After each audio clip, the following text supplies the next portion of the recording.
शब्दों में बड़ी जान होती है, इन्हीं से आरती अरदास और अजान होती है। यह है समंदर के वो मोती जिससे दुनिया में अच्छे आदमी की पहचान होती है।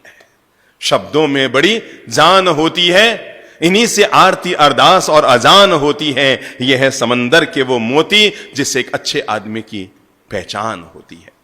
अपनी बात आगे बढ़ाऊं इससे पहले एक बड़ी प्यारी सी घटना कहकर मैं बात को आगे बढ़ा रहा हूं। कहते हैं एक वयोवृद्ध संत बीच सड़क पर बैठे थे और बैठे बैठे भगवान का भजन कर रहे थे, सड़क के बीचों बीच।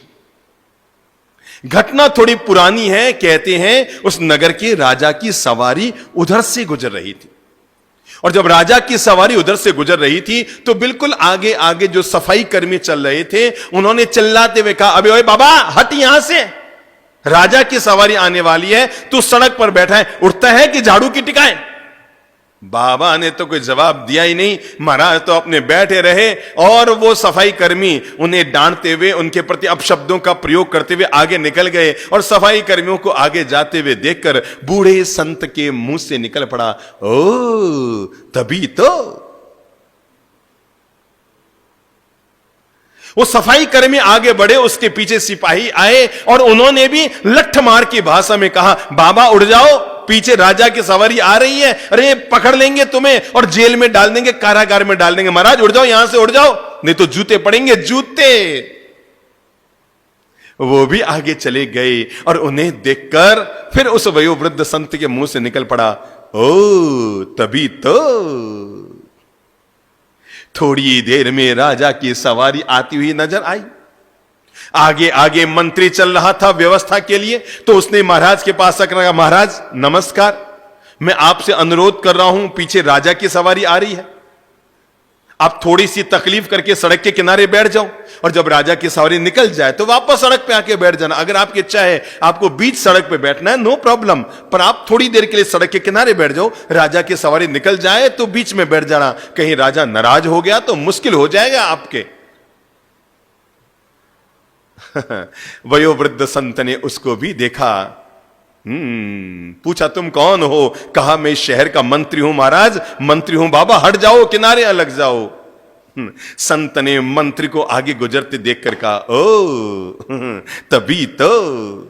मंत्री चौंका, ये तभी तो क्या होता है? इतने में राजा की सवारी आ गई। मंत्री ने राजा से कहा, राजन क्षमा करें, हमने इस संत को, वयोवृद्ध संत को 5 बार समझा दिया, हमारे सफाई कर्मियों ने समझा दिया, हमारे सिपाहियों ने समझा दिया, मैंने समझा दिया, ये खिसकने का नाम नहीं ले रहा है, और जो बोले उसको एक ही जवाब दे रहा है, तभी तो तभी तो तभी तो तभी तो। महाराज समझ में नहीं आ रहा है। तो राजा ने कहा, भाई इसमें इस वयोवृद्ध संत को हटाने की क्या जरूरत है? महाराज आप बैठो, आराम से बैठो, अगर आपको सड़क के बीच में बैठकर भगवान का भजन करना है आराम से करो, नो प्रॉब्लम, हमारी सवारी नीचे ले लो, थोड़ी आगे जाके वापस सड़क पर आ जाएंगे। राजा की सवारी यूं नीचे उतरने लगी, कच्चे रास्ते की तरफ जाने लगी, सड़क के नीचे उतरने लगी, और उस वयोवृद्ध संत ने राजा की ओर देखकर कहा, ओ तभी तो। मंत्री ने कहा, महाराज सवारी रोकिए, इस वयोवृद्ध संत का बात समझ में नहीं आ रही है, ये सबको एक ही डोरी से हाँक रहा है। सिपाहियों को कहता है तभी तो, सफाई कर्मचारियों को कहता है तभी तो, मुझे कहा तभी तो, और आपने को कहा तभी तो, इसको पूछे से ही तभी तो का मतलब क्या है? राजा नीचे उतरे, उतर कर वयोवृद्ध संत को प्रणाम करके कहा, महाराज इसका राज क्या है? आपने मुझे भी तभी तो कहा, मेरे मंत्री को तभी तो कहा, मेरे सिपाहियों को तभी तो कहा, और मेरे सफाई कर्मचारियों को तभी तो कहा, तो इसका मतलब क्या है? संत ने कहा, मेरे भाई राजन, ये तभी तो नहीं, ये तो आदमी की पहचान है कि आदमी का मूल व्यक्तित्व क्या है। तुम्हारे सफाई कर्मचारियों को बोलना नहीं आता था, आते ही हो हल्ला चीख चिल्लाहट करने लगे, मुझे कहने लगा उठो यहां से, भगो यहां से। मैं समझ गया इनको बोलना नहीं आता, तभी तो ये जीवन में आगे नहीं बढ़ पाए, केवल यहीं के यहीं रह गए महाराज। और आपके सिपाही आए, वो भी चिल्लाते हुए बोल रहे थे। मुझे तब महसूस हुआ आखिर ये लोग जीवन में आगे क्यों नहीं बढ़ पाए, क्योंकि इनको बोलना नहीं आता। लेकिन मंत्री ने आकर हाथ जोड़कर कहा, महाराज किनारे बैठ जाओ, मैं समझ गया इसको अदब से बोलना आता है, तभी तो इसको ईश्वर ने मंत्री बनाया। लेकिन महाराज आपने आकर तो साबित कर दिया मेरे तबीतों को, क्योंकि आपने आकर जैसे ही कहा ना कि महाराज को क्यों उठाते हो, सवारी नीचे ले जाओ, तो मेरे मन में आया तभी तो भगवान ने इसको राजा बनाया है, क्योंकि उसको पता है दूसरों के साथ क्या व्यवहार किया जाता है। बात तो पूरी हो गई।